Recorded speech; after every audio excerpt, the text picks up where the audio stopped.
Hey guys, it's Pete from Pete for Anxiety here, the mental health podcast, breaking the stigma that mental health is talked about again. Welcome in today's episode. Before we get started today, we need to cover a few things really quick. Let's talk about the Pete for Anxiety Patreon first off. It's only $1, guys.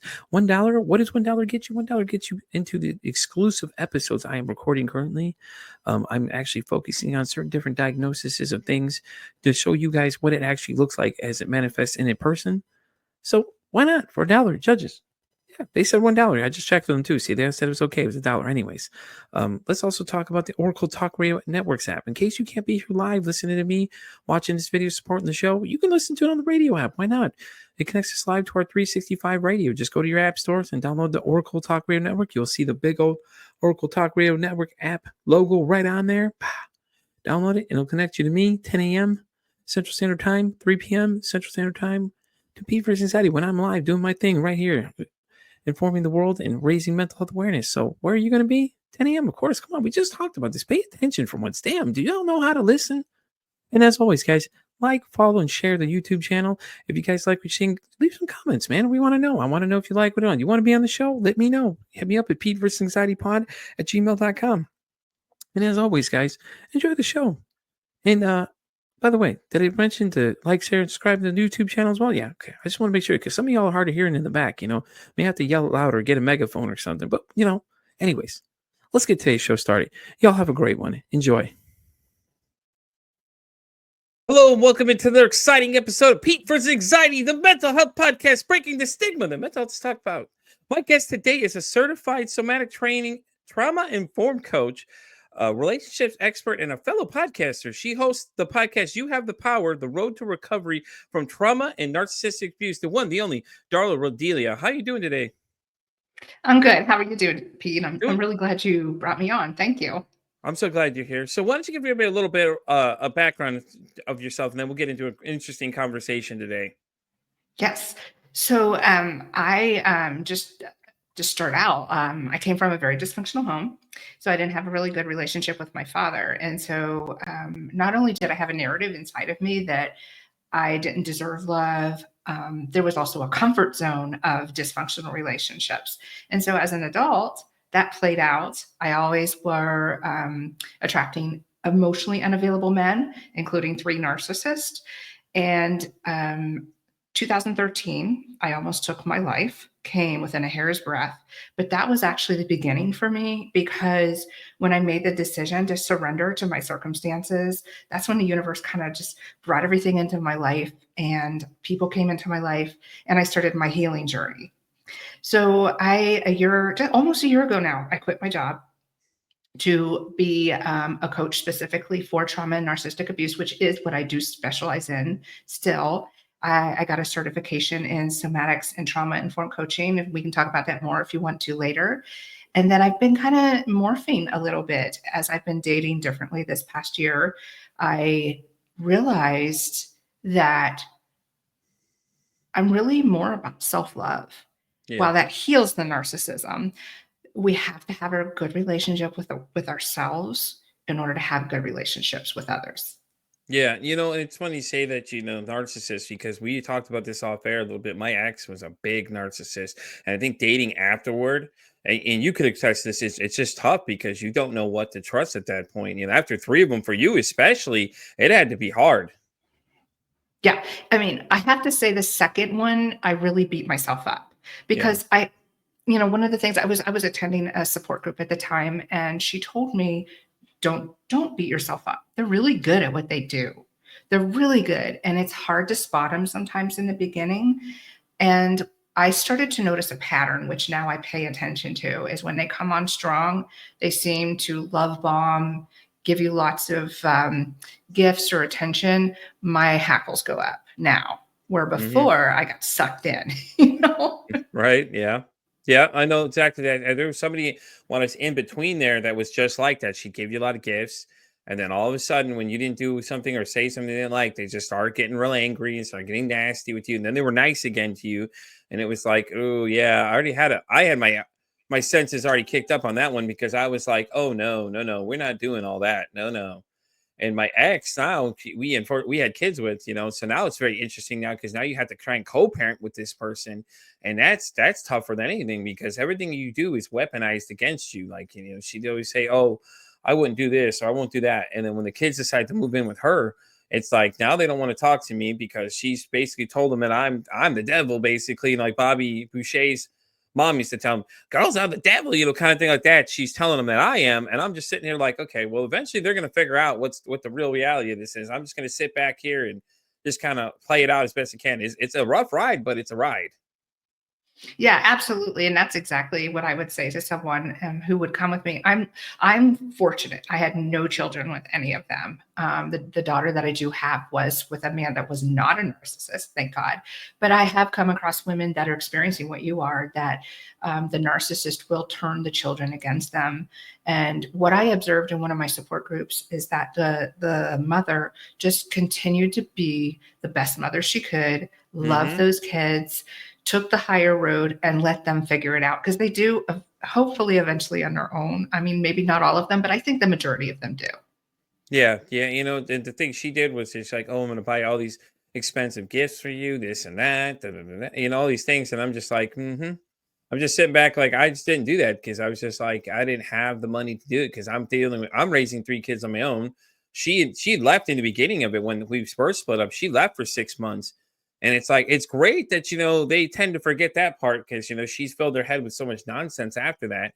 And the way she did it was actually pretty strategic. She's like, "Oh, I'm going to buy them all iPads," and I'm like, "Okay, well, I couldn't say nothing there because that's technically setting me up at that point." Because then she's like, "Well, this way she could communicate with them little by little." And what she was doing is little by little just filling their heads with things because went to full head speed when my oldest and I got into it. She was like, "Oh, mom said it'd be so much better living with her than here." Because I had strict rules of things of how I did things. I didn't allow them just to do whatever they want. And oh no, mom let me do whatever I want. So it's so much better there. She told me it'd be better and things like that. I'm like, okay, now it's making sense. Yeah. Yeah. I mean, absolutely. I mean, any relationship that narcissists have, it's a form of brainwashing. They are brainwashing that person, whether it's a family member, friend, child, spouse. That's, they are, it's their form of control. So they hate themselves and feel so out of control internally that they have to control others. Yeah. Yeah, no, I agree. She would do that though. She try and manipulate the situation. It's funny you say control because I had a flashback there for me because that's what she'd always do. She'd always want to be in control. She'd also lie to everybody too, like her mom and everything would always help her out with things, but she'd always lie to her about everything. And I'd sit there, listen to them and things like that. And she'd just make up these like crazy stories about things. Oh, well, no, Peter's changing jobs, not telling her exactly the situation was, I changed jobs for her because she had a career and I didn't have anything really. I was just kind of like adjusting it to let her at least, do her thing because she spent all this time to go to school and things like that. So I was like, you know what? It makes no sense for me to make you juggle something when I could just adjust my schedule, and find something that fits what fits into our little area thing and stuff like that. But then it turned into her not being home anytime. She'd always leave me with the kids all the time, and I'd be up all night. And I wouldn't sleep because I'm working third shift. So I'm up getting the kids from this bus and everything else. And she's like, "Oh, I got to go out somewhere. I got to go out somewhere." Eventually, it turned out she was cheating, which I already knew because I had a feeling of sorts. Like there's just things I started noticing, like little things that people just don't think of. That a friend of mine and me and him are great friends now. He and I were discussing, and he's like, "Dude, open your eyes and look at what's going on here." He said, "Realize what you're looking at." And I play back all the different notes of things that you see. He said, "You're not wrong, man. You can see she's doing these things." And then she tried to gaslight me and tell me, "Oh no, no, you're crazy. You're making these things up," And always started argument, and get me mad. So then she could turn it around and say, "Oh well, no, he's such a bad guy always because." You're accusing me of something I'm not doing. I'm like, okay, well, this is what I'm looking at, and this is what's happening, and you like I said, she used to like we were big marijuana smokers at the time too, and she always kind of kept me in a state of mind where I couldn't like at first I didn't focus on it, but then my buddy started saying something, he kept harping at me, going, "Hey, listen, man, look at the facts," and then eventually I realized what was going on. Yeah, I mean, and that it takes a while. First of all, we want to think the best of people, especially someone we care about and love. But they're Mm-hmm. very good Mm-hmm. at using that against you for sure. I mean, that Exactly. gaslighting, that whole creating a situation and then condemning you for your reaction is such a common trait. There were so many ridiculous fights. Mm-hmm. I I mean, like, first of all, we were married. I shouldn't have to quote unquote borrow money from my husband. But Yeah. there was an incident where I had to quote unquote borrow $100. I gave the money back to him. He went into this long circular explanation that ended up into this, knockout, drag out fight where I never paid him back because the money went to this, this, and this. So technically, I never paid him. It was like, but I gave you the money. It doesn't matter what you did with it afterwards. And why are we even having this discussion? We're married. It was those kind of things, like hiding my keys when I was trying to go to work, and I'm very organized and put things in specific places, and then putting them back when I'm not in a room, and then yelling at me that I'm crazy and overreacting and have anger issues. Yes, I love it when you say that because I'm crazy and I'm overreacting was the number one thing she was always say to me. She's like, look at it. You're acting all crazy. And look at this. And then in front of the kids is where she really got me fueled up. And then it was, oh, look at your dad. He's acting crazy right now. And I'm like, okay. I didn't see it at the time because I was blinded by rage when she started Mhm. saying, doing things. I got into a rage. I went and seen red, as they like to say, and then it was just like, uh, her and I would just get into it constantly about just dumb things, and when you said that too, I just resonated with me because I was like, yeah, that's exactly how it happened for me too, and it was just, it was ugly because it was like, she'd always make herself look like, and my mom would do the same thing too, though. Like, and we had talked a little bit about this. My mom, I think she was too, honestly. I don't think I'm piecing it together, but I think she may have been a narcissist a little bit because the way she does it is like, she was so physically abusive when we were kids. Like, I'm talking like, she was stomping me one time. I was telling my wife about this other day that I don't remember the subject. I was in front of a dresser or something. And she kicked me down to the ground and things like that. And it was hard, man. I was remembering all that stuff, and it's rough. And she was just like, I'm talking like she's trying to put out a fire kind of stomp, in case anybody's listening. That's exactly what it was. It was just like that. And then it was when I said something to her about it later on in life, and she was like, oh, I never did those things. Your dad's lying. He's making up things. And I was like, I don't think I'm making up that. I remember getting my ass whooped a couple times by you. And I mean, like, beat up kind of thing. Like, it wasn't discipline. It was, you would just take any kind of object you find and just, like, I mean, there's the forms of different, like a SWAT. Okay, no, this woman went to just start swinging away like she was just fighting somebody kind of thing. Yeah, and I think not that I'm minimizing the partner that is the narcissist, but I think when there's a parent, particularly the mother, that to me, that was not my experience. My mom was not a narcissist, but Yeah. as a child, you're depending on this woman for your Mhm. survival. You can't afford to fight back, let alone think bad things about her.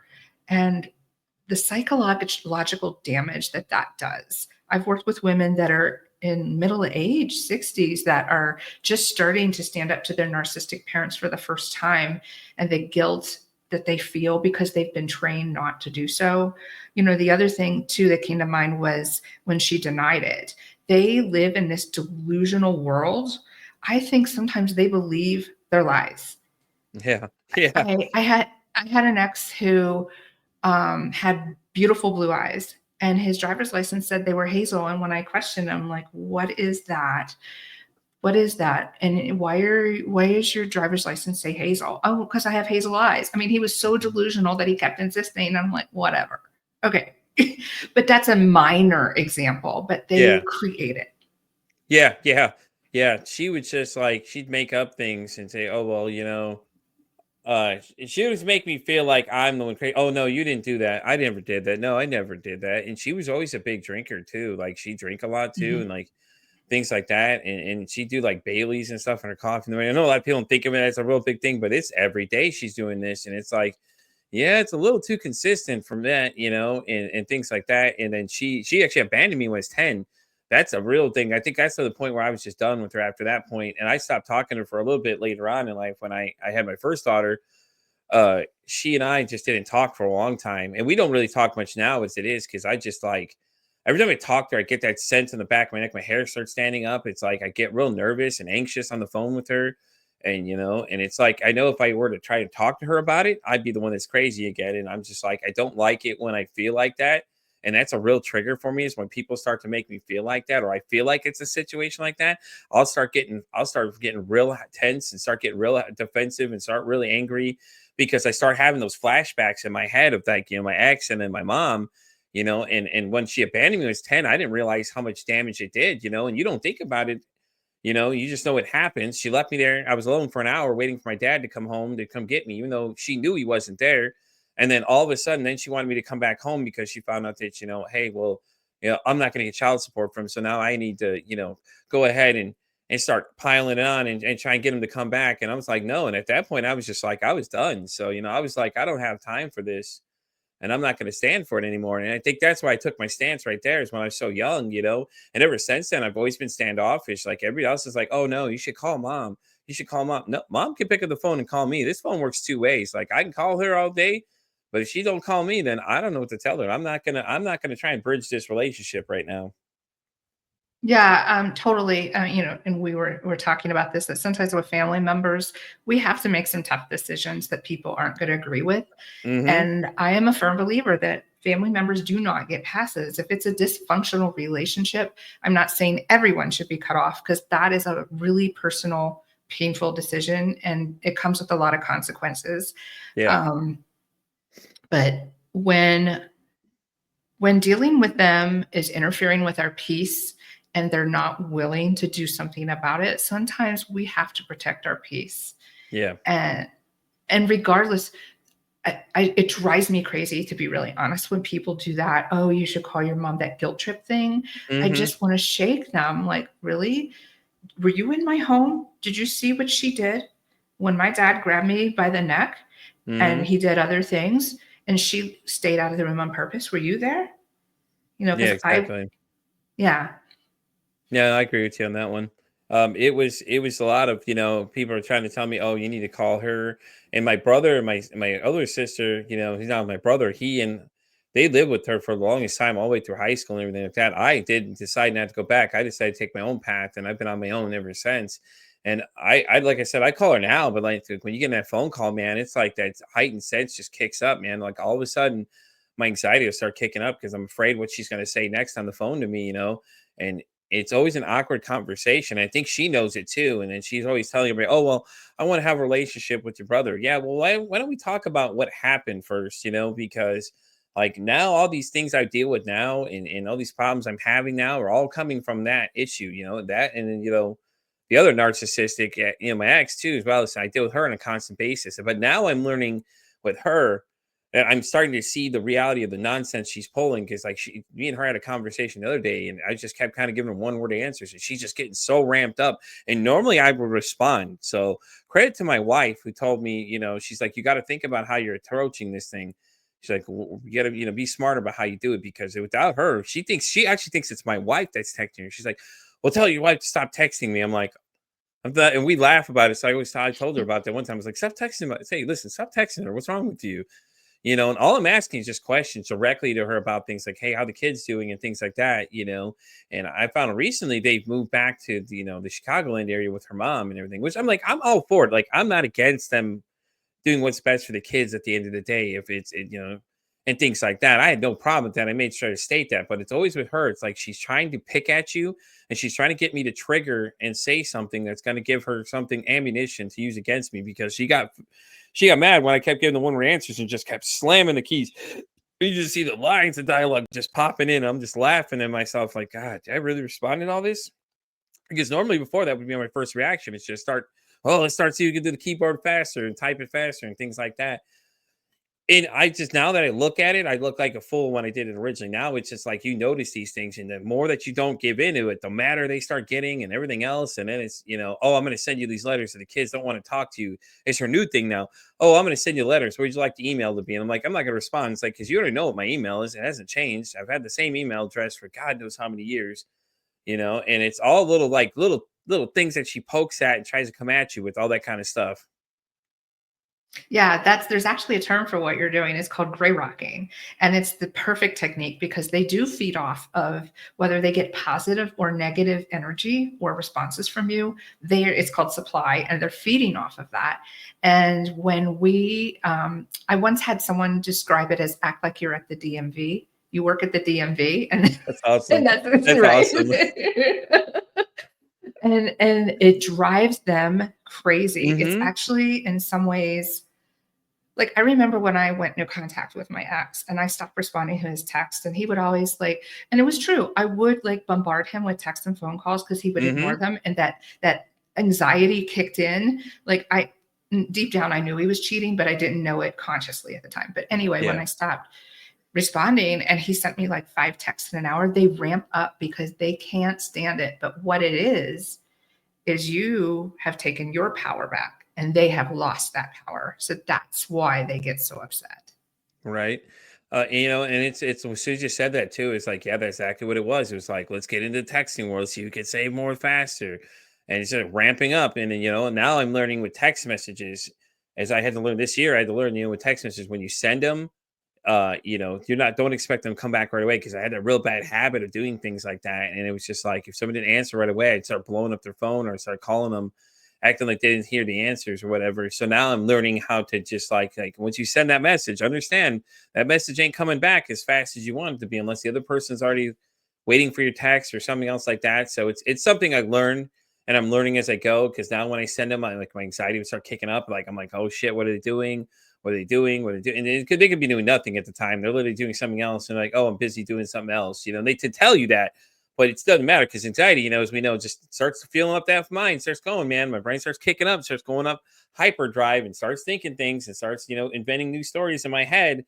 And it's one of those things I'm starting to learn how to handle it better, because with my wife and I were like that too. It's like I text her and I do the same thing, like she'd answer, sometimes I call the phone or whatever and things like that. And when I start doing therapy, then I start realizing that it was something I was doing that was not a good idea, and I didn't realize I was doing it until it got pointed out to me. And then my therapist and I were talking about it. She's like, well, remember, when you send those text messages, don't expect them to come back. You should expect it to be like an email. You send an email off, it doesn't mean the email's coming back right away. Just get ready for it not to come back. And he's like, she's like, you just need to take a deep breath, just relax and understand, when you send that message, you better be ready for it not to come shooting straight back. And don't start calling them and start blowing their phone up because they didn't answer you, and things like that. And it's little by little, it's getting easier for me. But there's sometimes I'll send them, in the heat of a conversation or something I'll say, and my anxiety starts kicking up, and I got to keep talking myself down, like, hey, listen, man, let's take it easy, let's chill, let's not do anything, and things like that. Yeah, absolutely. And it's a skill, for sure. And something that came to my mind too is not even if someone is a narcissist, but in like the dating world, I just a few days ago had something happen, and I don't know if this person is a narcissist or what their deal is, but sometimes when we wait to respond, their response or lack thereof tells us everything we need to know about that person. I had someone that I met just a week ago and exchanged numbers. And next thing I know, I'm getting a text saying, hey, I was at karaoke. Hey, I was listening to some live music. Hey, there's karaoke over at this place for just an hour. Come on over. Well, I ignored the text because I just met you like 3 minutes ago. I'm not going to drop everything I'm doing. And so I did respond the next morning out of courtesy. Hey, thanks so much. I couldn't make it. I can go next week. Dead silence. So to me, that's a red flag. I don't know what's going on there, but that's, you know, Yeah, yeah, that kind of reminds me of my dating days, man. It was interesting. I met one girl who told me she would cosplay for me whatever I want, and then one wanted to read everything in my phone, and I'm like, you can look, but ain't nothing in there to find. Like, I'm not hiding anything from you. I'm the right. last person to hide something from you. I don't care. I'll let you look through it now. My wife now doesn't even look through it, and I don't look through hers because it's just like it's a trust thing. It's like I'll just at this point, it's just like if you want to look at it, you really can. You're just going to see a bunch of nonsense written down or different thoughts or 10,000 different notifications from everything that I'm on that I post all my social stuff on. It's not like you're really going to find anything. It was so funny because that was one of their requirements. And I'm like, yeah, we just met like 2 seconds ago. Yeah, I don't think so. But I mean, if that's really what your problem is, like I could see it. Maybe you've had bad relationships in the past where that's happened. But yeah, I don't know about all that. It's a little strong of a sorry, an opening statement on this one. How can we start with hello first? Not hey, let me look through your phone. Yeah, that's it. How I went. That's a privacy issue. In my opinion of that is if you're that worried, let's say you're already in a relationship and you're that worried, then maybe you should be listening to what you're worried about versus trying to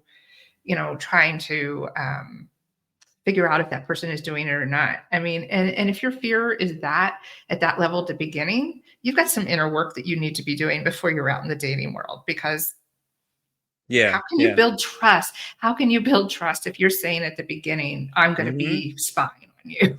It's like I said Basically. hello, and then you're just like it's the way I look at it. It's like when they say hello, you say hello to a woman. It's like for a lot of girls now, it's these guys just say these like heinous things and do all these things, and it's instantly like it's like you go in defensive mode right away. When we just say hello, I'm like, all I said was hello. Okay. I didn't say, hey, you want to hook up or something. Somebody that's what they were a lot of them were saying too. I'm not looking for a hookup. I'm like, I just said hello. I mean, can we get past that part first? Like, hey, how are you?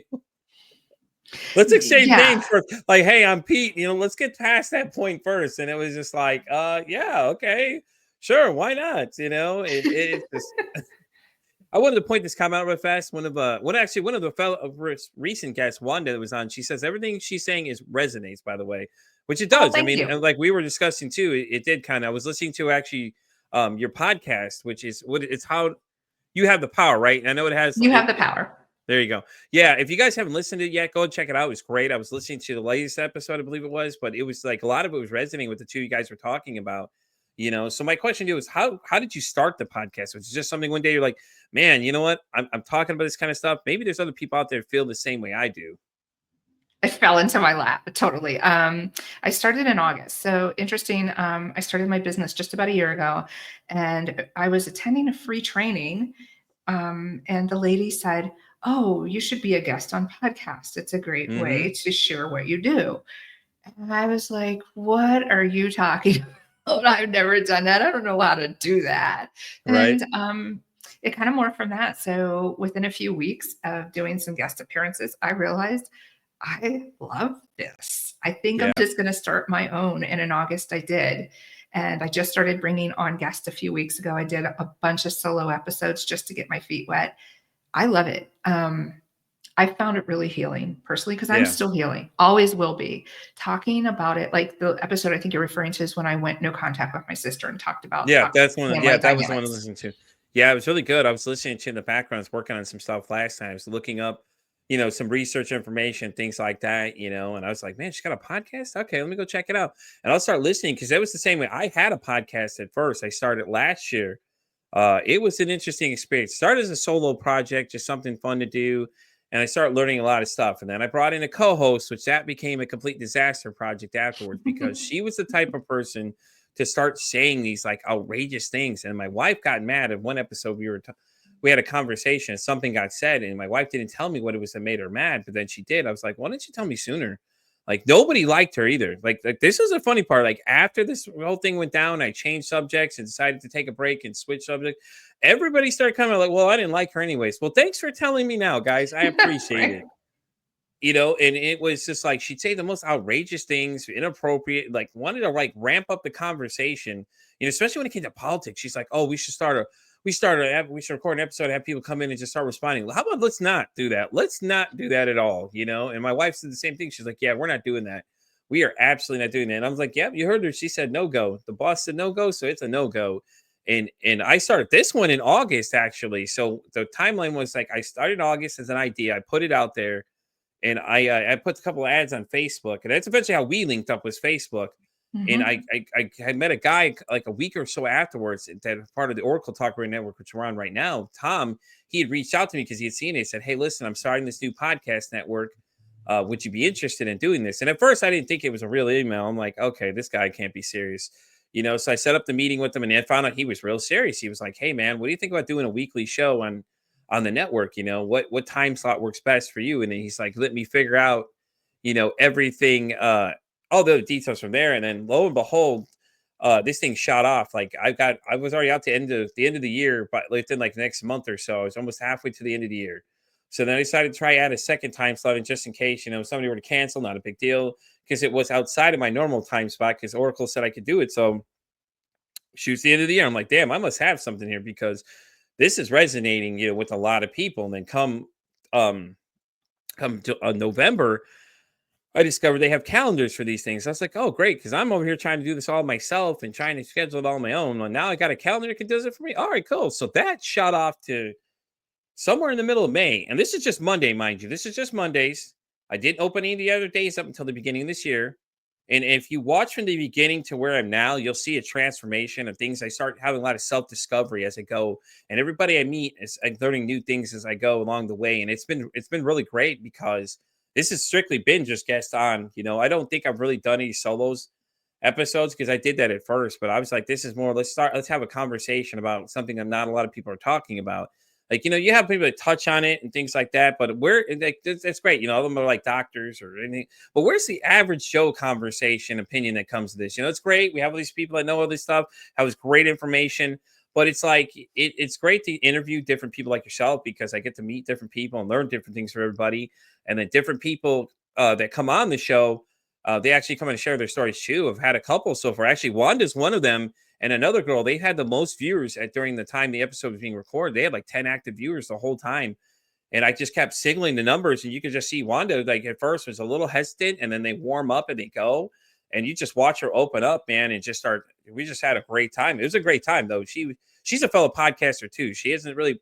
She stopped for a little bit since she started talking about getting back into it again. I was encouraging her. She has BPD, and she was like, I said to her, I said, you should video log what it's like to have that every day and see, just post videos and let people know what it is, give a little more awareness to what it is. And she's been doing it. And it's kind of interesting to see because you get to watch it and it's just like, it's real. I know her fears were like, oh, it's going to be, I don't want to be negative. It's not really negative because this is your life, man. It's not negative for you to sit there and show people what it's like to have it, because everybody could read it in a book. But what does it look like when someone actually is dealing with those problems? Yeah, I mean, and that's something that I do on my blog and my podcast. I actually document the the progression of my life. In my solo Hmm. episodes, those are usually stream of consciousness. They're not scripted. I pick a topic, I might have a couple of notes, but I went through a really bad breakup in November. It crushed me.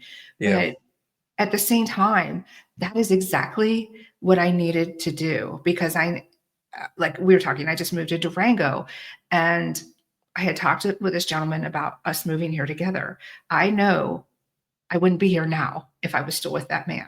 It would have, I was supposed to be here.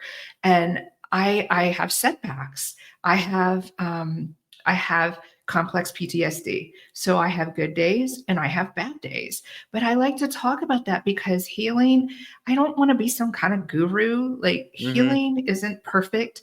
It's not some achievement. It's ugly and it's messy. And I Yeah, want to so make it it's a rough achievable. conversation at times too, and It's you a have to rough. like it is. It is.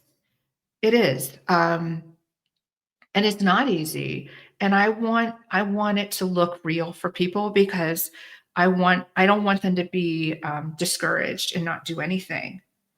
So Yeah, no, I yeah. agree. My thing too is like I'm very interested ever since I started my own healing journey and going through things. I've been more curious, and the more people I get on here, the more things I learn. And people are like, "Oh, I love how you're always so engaged." I'm like, "Yeah," because I'm interested. Like when I pick certain people to be on the show, at first it was I was just going, and now I'm on another site where it's like detailed profiles and everything. I'll tell you about that when we get off here.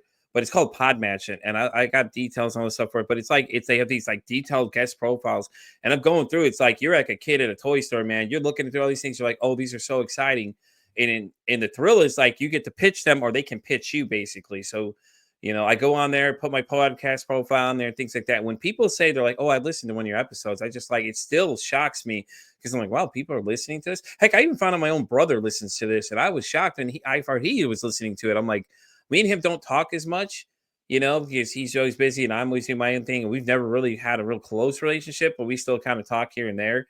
And he's like, yeah, I listen to it. And my other brother, apparently, he's a psychiatric nurse.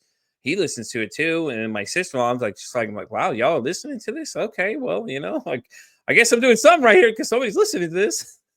It always shocks me though, and it's just like it's great. But like I said, I love it because I get to engage with new people and learn new things and stuff like that. There are a few episodes where it was a little rough to get through the conversation, but it's just some people's personalities don't clash well, and like a lot of people are like, oh hey, do you do pre-interviews? No, I just kind of hit click and go for it because this is an amateur.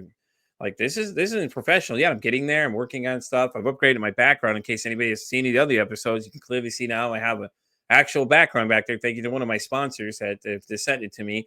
I got a new logo and stuff like that. So I'm learning things as I go.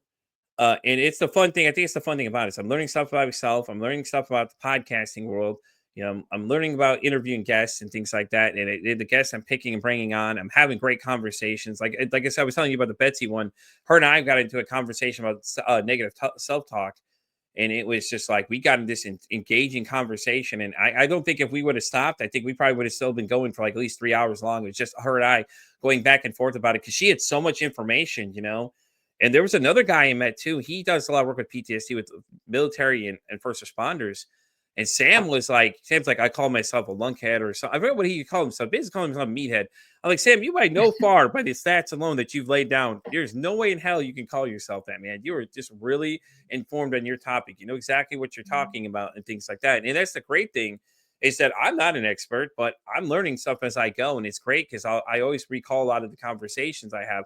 You know, we had an oh shit moment on the show. I don't know if you've gotten to it yet. The one with Brian.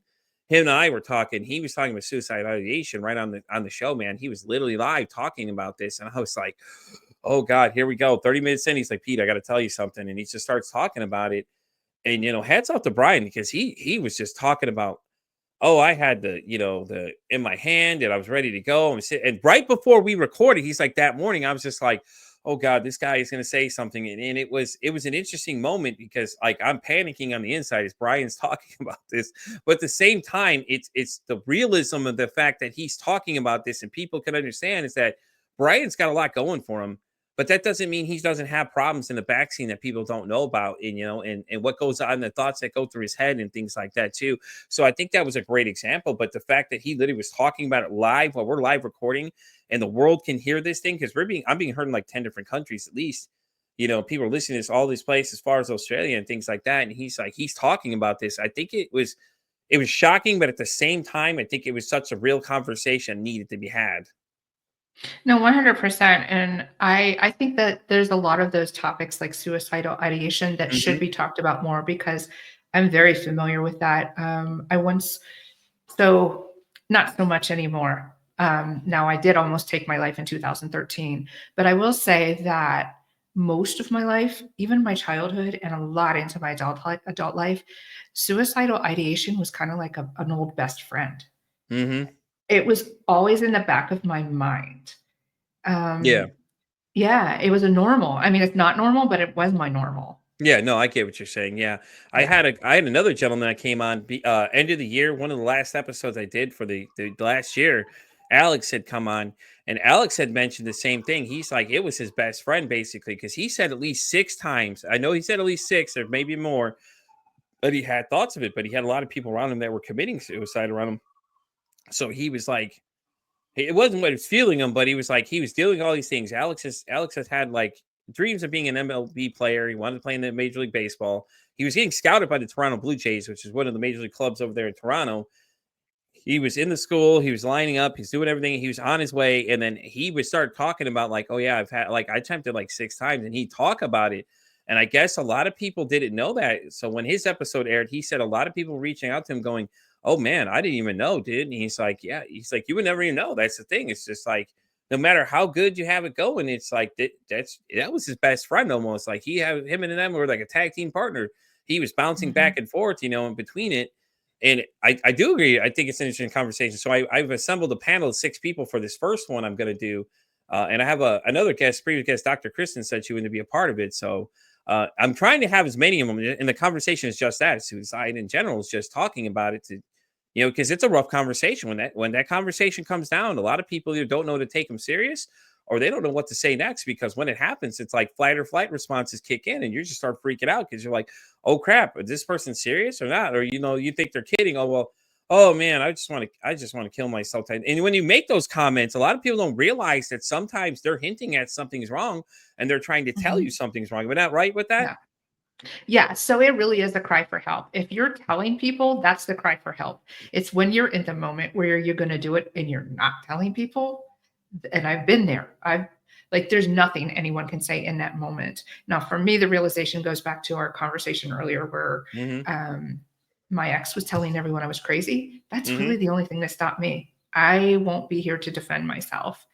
And I didn't want him to win. But I will say that when people do say those things, they do want help. They're hurting. so bad. And if we don't step in, they may reach a point where that hurt, the black hole they fill, they can't see out of it. They just Yeah. don't. And I understand people think it's a selfish thing to do. And I understand that it hurts. I can't even imagine what it would have done to my daughter. I can't even imagine that. But in that Yeah. moment, you're not thinking about that. And I think it's just a person hurting so bad they don't know what else to do. Yeah. Yeah, I could agree. I was in that situation, lost everything, and this is right after we broke up, and it was for the better. But she took my car. I was living in a hotel, walking to work every day. Luckily, I had a boss. It was really cool, and I had a friend that just wouldn't give up on you. It was just a random person I met at one place I was working at. She got really big into religion, and she could see something was wrong, and she'd always read these scriptures to me, and I didn't think anything of it at the time. I just thought she was crazy because she just all of a sudden just pop it out and start reading scripture to me, and I was like. I didn't think about it at the time, but then I realized that she knew something was wrong or she could see something was wrong and she was trying to help me. And I was at the edge a couple times. And me and another guest, actually, Stephanie Acock, were both talking about it. Stephanie was actually, I think she said she was in Hawaii on whatever, but she was literally doing the proverbial looking over the cliff because she was thinking about jumping too. And her and I were talking about it, and I was like, that's what it was like. It was like looking over the cliff, you're kind of teetering between it, like you're ready to Mhm. go. And it was just that one phone call that stopped everything because somebody called me, and I think that's what shocked me is that somebody called me, and I don't, it was hard because I've been there, I thought about it, man, and it's just like everything was gone, I lost everything, and and I've gone from absolutely nothing. I've was living in a hotel, walking to work, not sure where my future was heading, I haven't seen the kids, and she was using the kids against me too because she was real good at that too.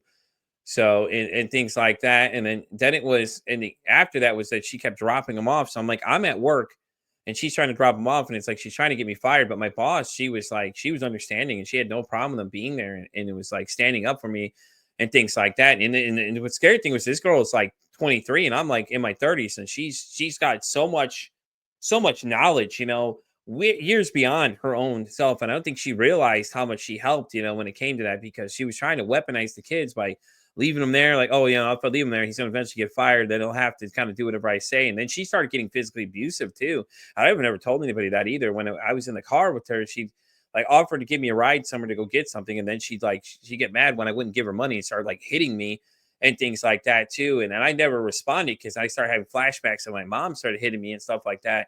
And eventually I just start getting so mad. I'd stand up and say something, and then I look like the bad person because she's the one that was hitting me when we were going down the road. And she was using it to the advantage. And oh well, I'll come pick you up in your car if you pay me to come get you and things like that. Yeah, that's wow. How did you move past that or work through that or Uh, I just kind of like powered forward. I don't even remember what the mindset exactly was, but I just know that I was yeah. done. I think it's when the incident happened when she called the cops to my house and told me that I need to leave my own house when I was getting ready to go to work. And these officers are telling me, well, you need to leave because she's scared. Because that's what she did. She played the game of, oh, she got me so upset because she'd like text me and accuse me of things. And then like, I get so mad. I came home one day. She was just like, she went to the neighbor's house. I called her to figure out where she was at. Cause like, hey, where you at? And she's like, oh, I'm over here. We're scared. Da, da, da, you need to leave. And I'm like, I'm not leaving anywhere. I'm not, it's my house. I'm not going anywhere. I'm paying all the bills kind of thing. And I'm just sitting here like waiting to go to work. And all of a sudden, and knock on the door, and the cops are like, hey, we need you to leave.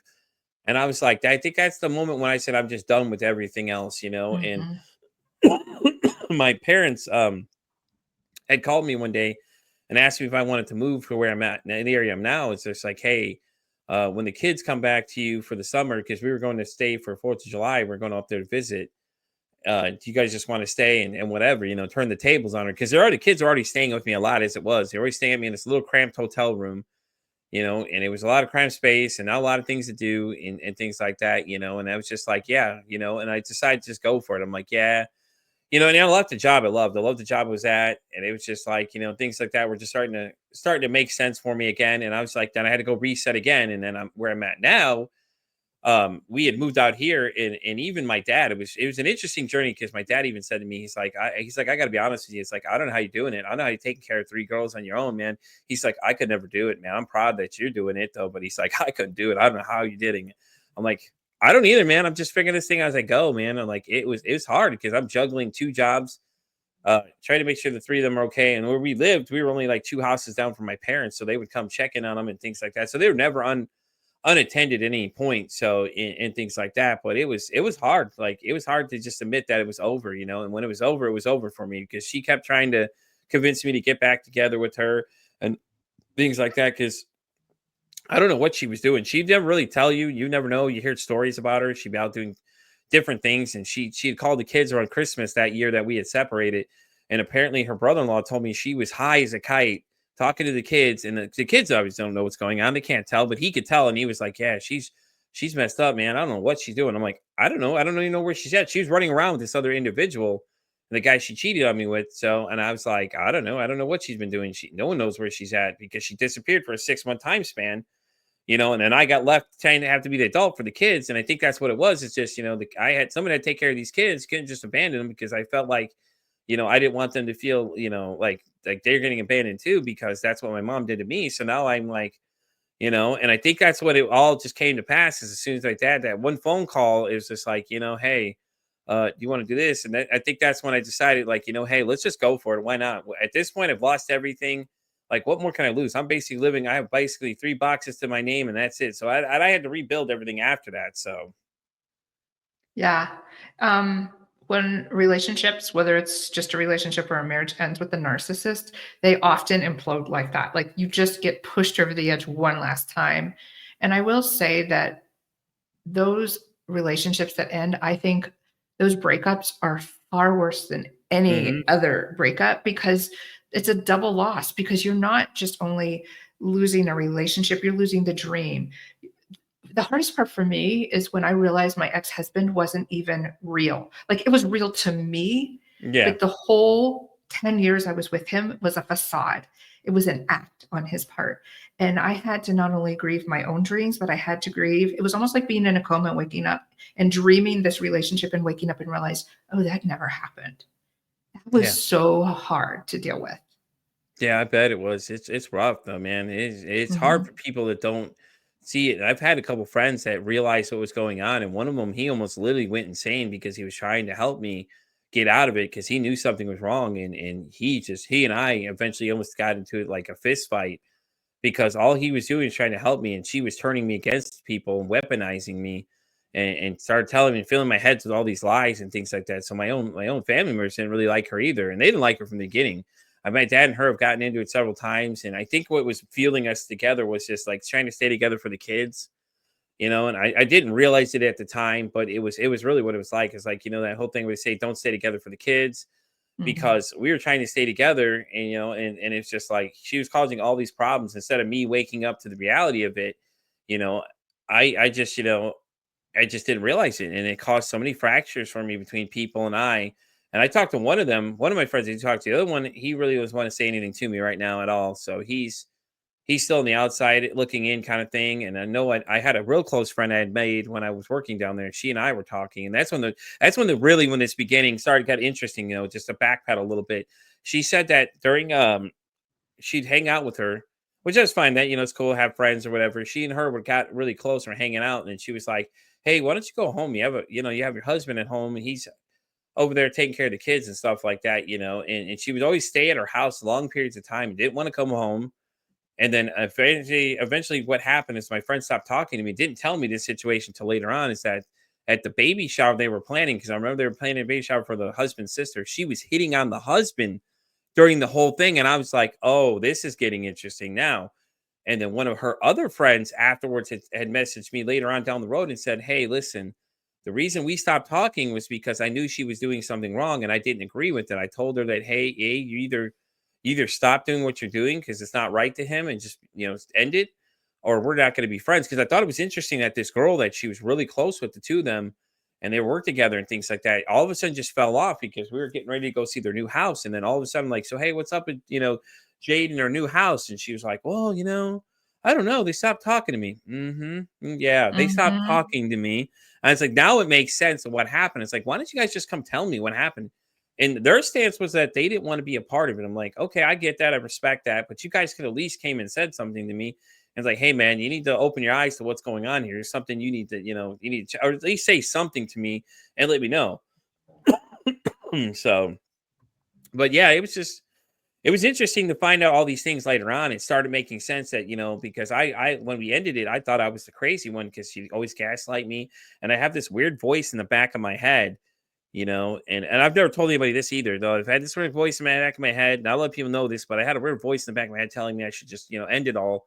You're not worth it. It's just like it kept telling me these things because she'd get me so stressed out, so ramped up that I was just tired of it. And then this voice started like talking to me in the back of my mind all the time, and I was always in a constant state of just high.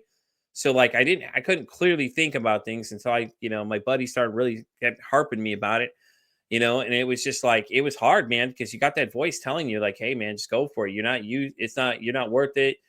Just end it here, things like that. And I thought about it. And then I remember that year in Christmas, I drank so much because they weren't there and she wasn't there with me. She was calling me, and it was got me so upset. I couldn't even, I don't even remember. I don't even remember that year Christmas. I blacked out. I was that bad. I drank like 2 handles of Crown Royal in a day and a half. I was gone. I was drinking all the time really bad. Like I drink really bad. I come home and a lot of those, like, I guess they're called like tall boys, those big cans. I shotgun like 6 of those. Some days it was 3 right off the bat and another 3 afterwards. And I go a line and like I'd start being verbally abusive to other people around me. And I was not a pleasant person to be around, man. And it was just like, I look back on it, like I destroyed so many friendships with people I knew because of the things I said, and I was just gone. And one guy, he didn't even deserve it. He was just like, he's like, dude, what's wrong with you? And I was just completely obliterated. I don't even remember any of the, I remember part of the conversation, but I don't remember exactly what I said to him. But it was not pleasant at all. Yeah. Un- the unfortunate thing is that a lot of people who are involved with narcissists, the end result is suicide. It's actually a very common result of that.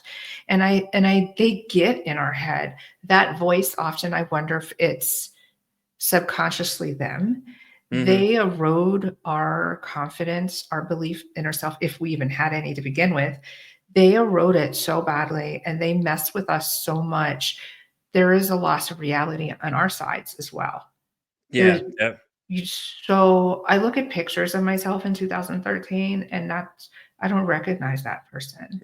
Yeah, me too. I Yeah. agree. I look at it, you see pictures of me and her, and I have a fake smile on is what I call it. Or you want to see what a person looks like dead inside? It's like look at this picture here, and Yeah. every time I look at them, it's just like those feelings come back. But I do have happy ones because when we had twins, so I have pictures of those. It's just me and them and things like that. I do remember those, but like every time you see a picture of the 3 of us together, there's one actually I can remember. We went on a birthday trip with hers, and I knew that I really had a problem. Is like I was drunk before anybody else got up that morning. We went to San Antonio and we went down to see the Riverwalk and stuff like that. And then I was slamming. Like I'm walking around with a cup like this size right here, and I'm talking almost Crown Royal right up to here and a little Mm. splash of something else, and I was done. And I was like, I was up at like 6 in the morning for everybody else. I was, I couldn't sleep much either. So I wasn't sleeping much. I was up all the time, and I was really irritable. So we went on this trip and then, she just kept going. I forgot what it was. She kept harping me about because I was just joking around with the friends and she didn't like that. She didn't like I was getting along with them. So can't do that. No, no, we got to stop you from doing that. We don't want you to get close to these people because, they're enjoying your company. And I was drinking and I just kept going. I was hanging out at first. It was a good time. And then it was just because she was stressing me out so bad. I was done. Like I don't remember most of the trip, but I could tell you it was bad. Like I'm telling you, like 6 in the morning, I'm already slamming one of these things down. And they're like, damn, dude, are you already drinking? I'm like, oh yeah, yeah. And I was out of hand. And I think the other two knew what was going on. And it was funny though, because like I do have flashbacks of like when her sister would always say something to her like, "Hey, stop treating him like he's your proverbial quote unquote bitch," because she'd always talk down to me and order me around and things like that. And I was very submissive to it at first, but now it's just like, I don't give in that easily to stuff like that. But at the same time, it was like I didn't think about these things that were getting said, and she got mad. She's like, "My sister told me to tell her stop treating you like you're my personal bitch and things like that," and kept telling her that, and she'd get mad, and I didn't piece it together. I wasn't looking thinking without saying I was trying to make it work, because we'd always argue about things because she'd never be again. She'd disappear with her friends. Like 3 in the morning, she'd disappear with her friends and go over to her friend's house. I'm at home with the little one, watching the little one while she's just disappearing and things like that. And I'm not saying anything about it. I don't think anything about it, and it's like I didn't help in those situations at first. And like as you start to look back at it, you see those pictures of things. It's like, and I remember that picture because it was the four of us all together and things like that. And I just had that flashback of what it was like. It was just like I don't really remember much of that weekend. I just know I was just gone. Like it was bad. I couldn't even tell you how I was acting or anything like that, and stuff like that. I went on autopilot almost. Like I don't remember it because I was so gone and I was so drunk. I like I said, it was pretty much a blur to me. But I do have like little some sunspots of things that come in and things like that. And it was rough too. Yeah, and I think, our nervous system for reacts. So there's that hypervigilance. You learned it as a child, now you have it in your relationship. And our nervous system is trying to cope. It's maladaptive, but it's our body trying to deal with the stress. And what's the fastest way to get rid of it is to down a bunch of alcohol. And Hmm. it's a very normal reaction. And you alluded to this earlier that a lot of narcissists also have substance abuse issues. Hmm. And I had a couple of them that went hand in hand. They had substance abuse issues. Um, the other thing that was fortunate for you is that some of your friends did see what was going on. That there was maybe one or two that did for me, but for the most part, he guarded his image outside of the house Hmm. like a rabid animal. And so when I did start to realize, it wasn't until a year after I left that I was in an abusive relationship and I started to share that, people didn't believe me because he was so good at maintaining his persona. And he actually, I was forbidden from speaking of what happened at our Hmm. home. And I was literally married to two different people. Yeah, There it's was like the Dr. Jekyll and Mr. Hyde almost. Yeah. Yes. They never Yeah. saw how he treated me behind closed doors or when his eyes turned black in rages. And when he went after me verbally, it was mostly verbal abuse. They never saw that because I wasn't supposed to share that. All they Hmm. saw was, and of course, this happens a lot. They're seen as pillars in the community, which he was. Hmm. And I actually had to walk away from most of my, if not all, my friends at that time, not only because of what they call flying monkeys. He was using people to get information about me or to get a message to me or get them on my side, divide and conquer. But I realized that they weren't going to help me through this. Yeah. Yeah. Yeah. And it's hard though when you're looking for help and a lot of people don't realize what you deal with behind the back scene and things like that. Cause she did the same Mhm. thing like that. She basically, it was a covert and then technically considered a covert narcissist. Technically, isn't that what he was? Because Yes. I've had a guest on before. Mia Hanks is an author. She published a memoir about narcissists. And it was funny because Mia and I actually lived about 30, 40 minutes from each other and things like that. And it was crazy because a lot of what she was saying resonates just like your story resonates with me too. A lot of stuff because I can feel it, man. I'm an empath, so I feel it a lot. Like, but it's like it's so real because it's like I've been through it. I know what it's like. I know what you're talking about. And people that don't understand it, they'll usually say, "Oh, well, they don't believe it." Oh, well, things or they don't know what to say in those situations. So maybe you can give them some tips if they run into somebody like that. They can help them. Hey, these are some things you can do in case you run into somebody in this situation. Yeah. If you meet someone and they seem to come on a little strong, whether it's a friend or a potential dating, or maybe you're in a relationship where you're noticing. So there's a common pattern, first of all. This is the biggest thing to look out for. There's a cycle. It's called love bomb, Hmm. devalue, discard. They come on really strong, they're perfect, they're amazing, and then they start to devalue you, big snide comments, maybe pay a little less attention, and then there's the discard. Maybe they disappear like your ex did for long periods of time. Mine didn't necessarily disappear physically, but mentally he did. He would Yeah. become very withdrawn, ignore me. He used silent treatment as a punishment quite frequently. But what happens is that cycle will start speeding up. It'll repeat over and over again, but go faster. Also, too, if you notice, you just feel it in your gut. I knew from day one something was off. He was really chummy with his ex-wife and a lot of other women. But you brush it under the rug. Oh, I'm being overreactive. Oh, if your gut says something's off, it probably is. I would say Yeah. listen to your body. Your body knows. maybe when your mind doesn't. The other thing is do some of those things. If they do come on strong, put times uh, in between when they text you or call you and when you respond, just to see how they react. Be very aware. If someone asks or questions your reality, first time, call it out. Mm-hmm. Yeah, And agreed. I Especially call it the out. questioning reality thing. Sorry, not to cut you off, but that's a really great No, go point. ahead. No, you're really good. That's all I had to say about that. I agree that that is a very good one, especially when they make you question reality, especially because that's what happened to me is that I started questioning reality, what was real and what wasn't real. And then I started questioning my own sanity at one point. Like I thought I was going crazy because that's what they're doing. That's how they get their control on you and things like that. And that's how she do it though. She'd sit there and get you so ramped up, you start doing things that you normally wouldn't do, and then make you look like the evil person because they got you so mad to do certain things and trigger you, and they know exactly what they're doing. Like don't think they're Mhm, just doing it by chance. They know exactly what they're doing, mhm. and they feed off that stuff. Yeah, I mean, all of it is very calculated and manipulative. It is on purpose. This is not just something subconscious. I do not believe they can be rehabilitated. Do not go to therapy with them. Do not go to therapy Hmm. for yourself.